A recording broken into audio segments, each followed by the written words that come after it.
que acionar lá também. Isso.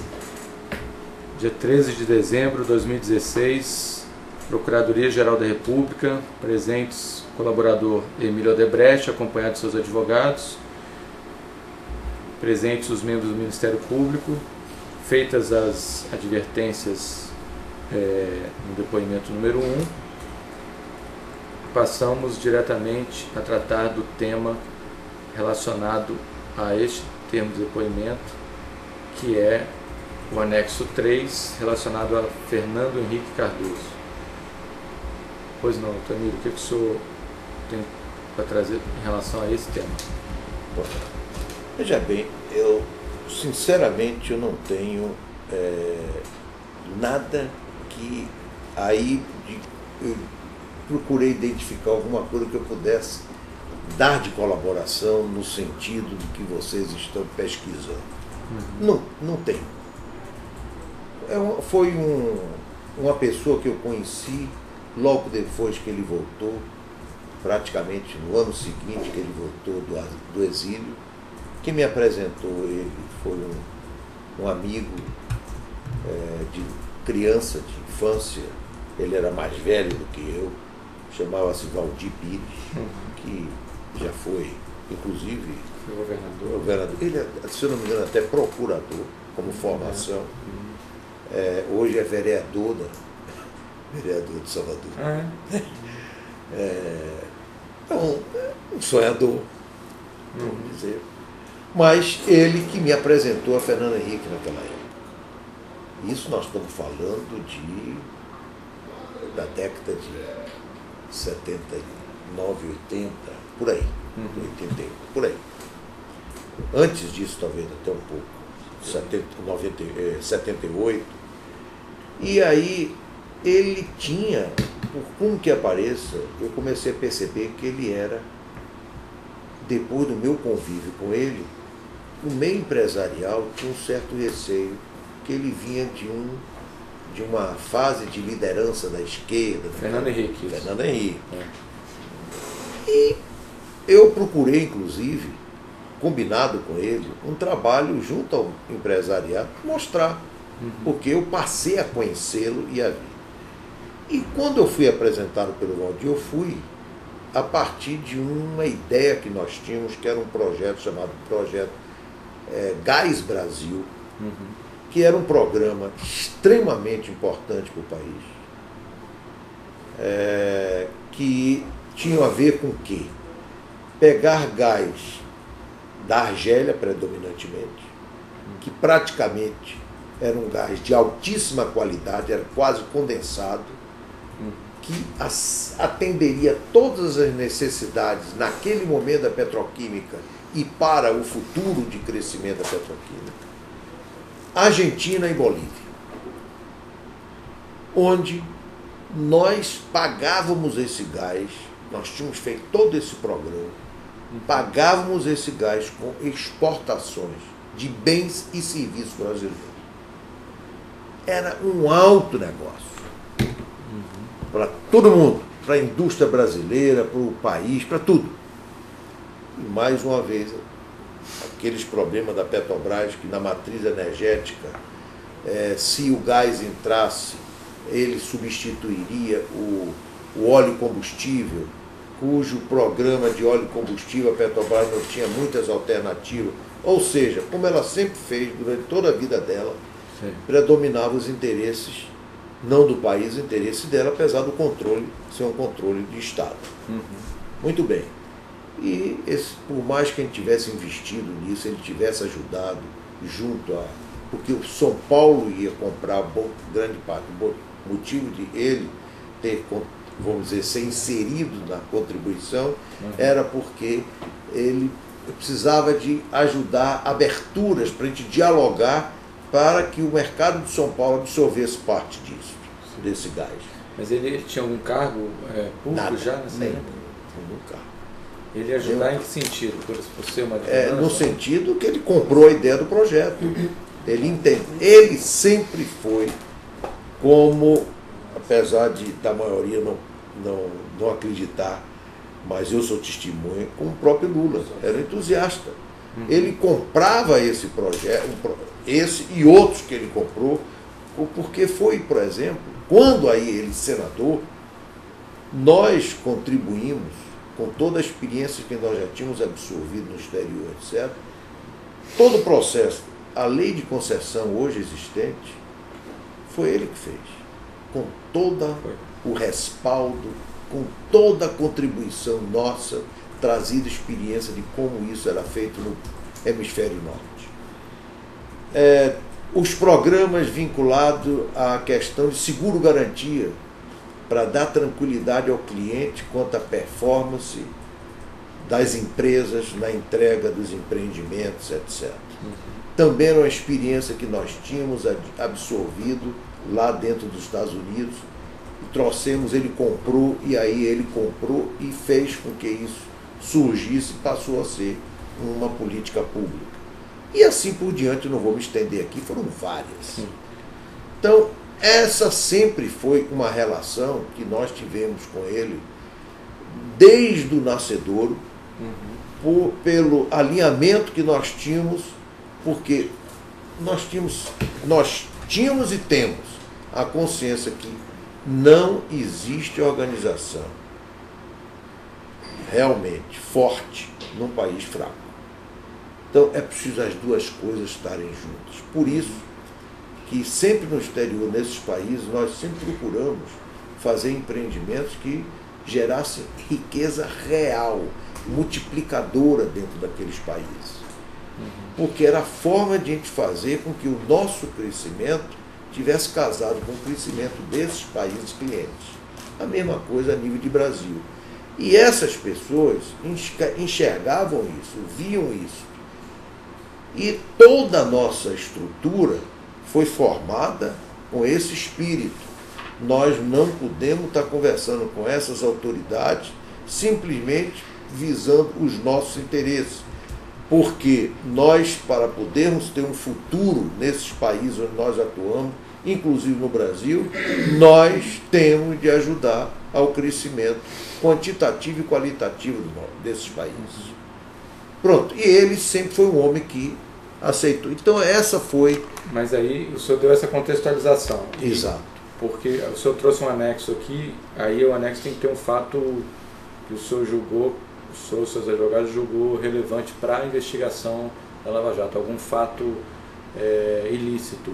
Qual é o fato ilícito? Ilícito. Eu não vi aí fato ilícito. Nem... Então... Desculpa. Como todos, é que a ajuda de campanha eu sempre dei a todos eles. Sim. E a ele também dei. Mas vamos só fazer uma diferenciação. E com certeza teve ajuda de caixa oficial e não oficial. Se ele soube ou não, eu não sei. Tanto que eu também não sabia. Porque ele indicava quem era e eu, na época, era o Novis, era o Pedro Novis. Sei. E eu falava com o Pedro Novis, olha, Pedro, fulano e tal vai lhe procurar. Eu não tenho certeza quem é. Um deles, até por não estar mais vivo, eu não quero cometer nenhuma injustiça aqui. Foi isso eu disse desde aquela vez no nosso encontro. Quando eu fui para fazer o relato. Exatamente. Então, eu tenho certeza, eu não tenho dúvida que houve alguma coisa que teve de caixa 2 e de caixa oficial. Tá. Se ele soube ou não, eu acho até que não deve ter sabido. Tá. Eu também não sabia desses detalhes, porque eu dava e dizia que era para atender mesmo. Então vai fulano e tal lhe procurar Novis, como eu dizia também para Marcelo, e eles então operacionalizaram. Tá. Então tá bom. Só para esclarecer uma coisa aqui, doutor Emílio, para a gente, assim, que tem a obrigação de... Nós somos do Ministério Público, fiscalizar a lei, e para a gente considera a doação eleitoral aquela que é registrada no Tribunal Eleitoral, Regional Eleitoral, no Tribunal Superior Eleitoral, e é feita devidamente contabilizada. Isso é uma doação de campanha. O dinheiro pago por fora, em espécie, com esse nome, com esse eufemismo Caixa 2, se a pessoa é um servidor público, isso é corrupção. Se tem um servidor público envolvido, é corrupção. Então, é só para fazer essa diferenciação. Agora, nesse caso também, se o senhor não tratou com ele diretamente pagamento de valores ilícitos, que seriam esse caixa 2, me parece que esse anexo aqui não tem relevância para a gente, para nosso caso aqui. A gente vai manter o depoimento, mas a nossa relevância aqui é ilicitude, é fato ilícito que tem uma pessoa que sabe, ou pediu, ou solicitou, ou recebeu dinheiro ilícito, que são aqueles pagos por fora. Então, não sei se os colegas querem acrescentar ou fazer algum comentário. Só se ele identifica, o senhor identifica as pessoas que Pediram por ele, pediram por ele, né? O senhor se recorda? Não, ele me pediu. Todos eles. Mas ele pediu... Ele pediu, Emílio, você pode me ajudar no programa da campanha? Isso ele pediu. Antes de 94? 93, né? 93, porque 94 foi quando ele tomou posse. Isso é campanha presidencial, né? Presidencial. Estou falando presidencial. Campanha. Também quando ele foi senador. Por exemplo, sem dúvida, eu ajudei a ele quando foi senador. Tá. Mas a mesma coisa. Ele me... Emílio, vocês conhecem a figura? Então, olha, ele jamais iria falar comigo alguma coisa de valor, mas não fala. Entendi. Não fala. Então ele indicou, mas ele indicou alguém? Eu pergunto Indicou. O senhor lembra quem foi? Não me lembro. Por isso que eu estou... Eu acho, mas como eu não tenho certeza, eu não gostaria, porque a pessoa é falecida. Entendeu? A reeleição também teve. A reeleição teve. Também a mesma coisa. A mesma coisa. Fora Entendeu? desses períodos eleitorais, o senhor se recorda de alguma reunião que foi pedida? Com ele? Não, ele nunca. Não eram os temas com ele. Olha, os temas com o Fernando Henrique eram todos, ou eu mostrava determinada presença na petroquímica, como eu coloquei algumas coisas aí, mostrando a ele o absurdo das coisas que a Petrobras estava fazendo, dando ideias, levando para ele. Muitas coisas ele aceitava, fazia ou não. Por exemplo, quebra dos monopólios. Nós ajudamos na quebra dos monopólios. Inclusive, sobre a parte de telecomunicações, nós chegamos a montar uma sociedade privada, se eu não me engano, 3 ou 4 empresas, uma delas era até a Globo, fazendo parte. Contratamos alguém de lá de Minas Gerais para ser o presidente dessa entidade, para buscar todas as informações e embasamento do que acontecia no mundo, para que isso facilitasse aquilo que era a decisão de governo de quebra do monopólio da telecomunicações, da parte do petróleo e outras coisas. Fizemos essas contas. Então, era isso que nós fazíamos, contribuindo com coisas que nós acreditávamos e que era prioridade do governo. Olha, Fernando Henrique, inclusive, só uma coisa que eu queria, que me deixa muito tranquilo, que eu não estou com, vamos dizer, não é falha de memória, é que foi o presidente, na realidade, que não fez investimentos. A grande crítica a Fernando Henrique é que não houve investimento na área de infraestrutura. Foi o presidente que menos investiu, porque ele tinha um ministro da Fazenda, uma pessoa competente, séria, mas era um mão de muquirana, desculpa a expressão, era usado muito no Nordeste, né? Muquirana, que não deixava, então não houve investimentos na área de infraestrutura e outras coisas mais. Agora, ele fez o quê? Cresceu qualitativamente a mentalidade do brasileiro, etc. E isso ele teve um papel, o governo dele, fundamental. E graças a Deus o outro não destruiu isso no primeiro mandato, mas começou a achar outras coisas. Não se recorda dos valores, não? Do Fernando Henrique. Eu não sei se se foi dado alguma coisa, foi? De valores? De valores.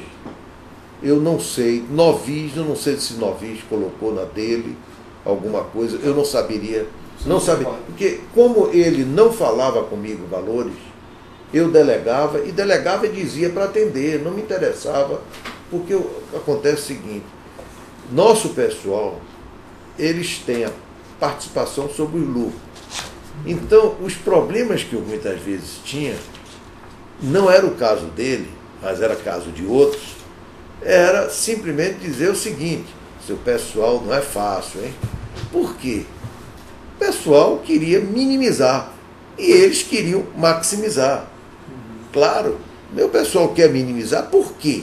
Porque à medida que os resultados sejam maiores, efetivamente eles estão participando, porque nós temos participação no lucro, eles participam. Então, existia sempre essa delegação, porque também não era porque eu só confiava, não, porque o ambiente era favorável a isso. Eles estavam lutando para ser o mínimo, porque eu sabia que o lado de lá vinha buscando discutir para obter o máximo. Mais alguma coisa sobre esse tema que alguém deseja colocar? Os advogados, o teu amigo, os colegas? Então vamos encerrar aqui o termo número 3, dia 13 de dezembro de 2016.